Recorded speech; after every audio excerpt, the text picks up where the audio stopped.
안녕하세요. 멋진 아재입니다. 어저께 제가 금융소득 종합과세 방안에 대해서 녹화를 했어요. 많이 변했거든요. 과세 기준이 2천만 원 하던 게 1,000만 원으로 확 낮췄어요. 그렇게 되면 현행 9만 명에서 40만 명이 그 영향권 내에 있습니다. 대통령 직속 정책기획위원회 산하 재정개혁특별위원회가 발표한 내용인데요. 하루아침에 뒤집어졌습니다. 재정부가 반대를 했거든요. 그 내용 일단 한번 보실까요? 안녕하세요. 멋진 아재입니다.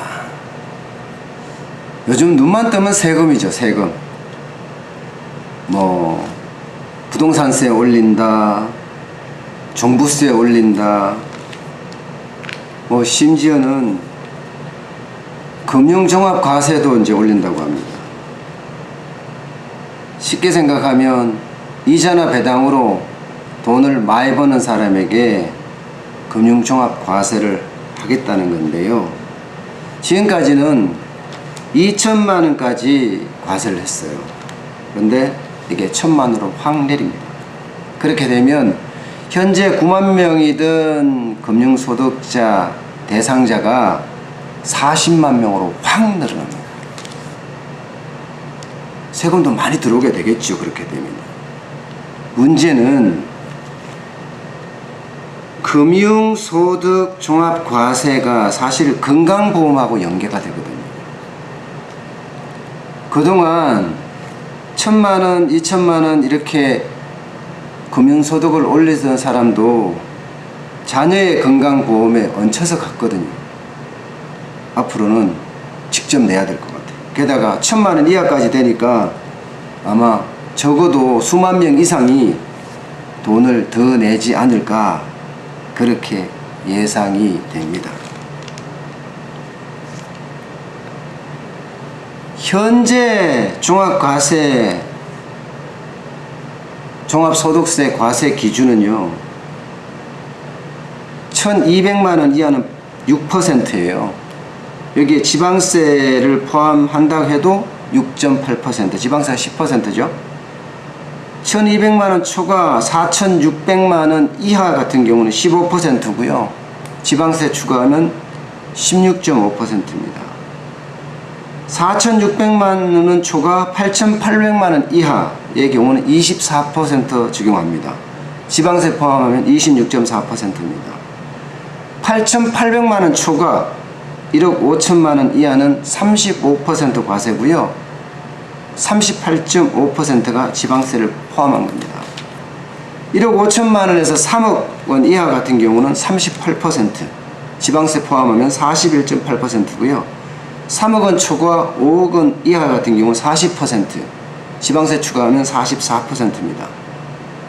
5억 원 추가 같은 경우는요, 5억 원 초과 같은 경우는 42%, 지방세 포함하면 46.2%가 됩니다.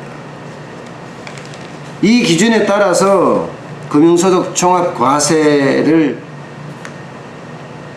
적용을 해보면 늘어나는 세금이 1억 5천만 원 초과 3억 원 이하의 경우에 현행은 제로예요. 제로.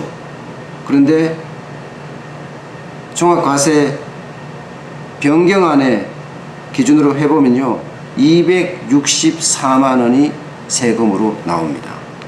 3억 원 초과 5억 원 이하 같은 경우는요 지금 현재 0이거든요 이것도 마찬가지로 286만 원의 세금이 더 나옵니다. 5억 원 초과는 308만 원이 더 나옵니다. 참 세금 엄청나죠?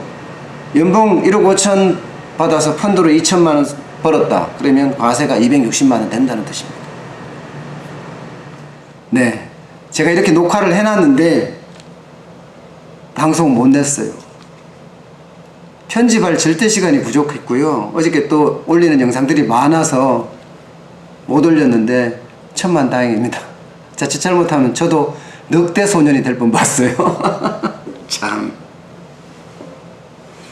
정부의 정책을 권고하는데 그게 하루 만에 뒤집어져서 해프닝으로 일어난다?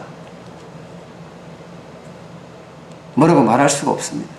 이런 해프닝은 진짜 웃음밖에 안 납니다. 새 정부의 반대 사유는요, 간단합니다. 지금까지 부동산 대신 금융시장을 육성하는 거시 경제 정책을 펴왔는데 이와 맞지 않다 하는 게 첫 번째고요. 두 번째는 은퇴 고령층에게 세금이나 건강보험료 부담이 증가하는 것에 대한 부작용이 있다 하는 게 핵심 골자입니다. 만약에 이렇게 정부 권고한 대로 한다면은 1200조 단기 금융 부동자금이 부동산에 쏠려서 또 부동산이 난리가 날까 걱정하는 거죠.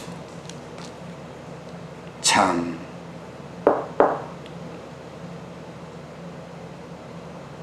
여론의 수렴 과정도 없고 공청회도 없이 불쑥 정부의 권고안을 냈으니 당연한 귀결이라고 생각할 수 있을 것 같습니다. 새 정부 입장에서 보면 40만 명에 달하는 사람이 해당자가 되니까 조세 저항에 대한 우려감에서 화들짝 놀란 거죠. 탁상 행정이 이렇습니다. 정부의 권고안 자체가 하루 만에 없던 걸로 되고 참 답답한 노릇입니다. 정확하게 여론도 수렴 과정을 거치고 공청회를 통해서 해도 되고요.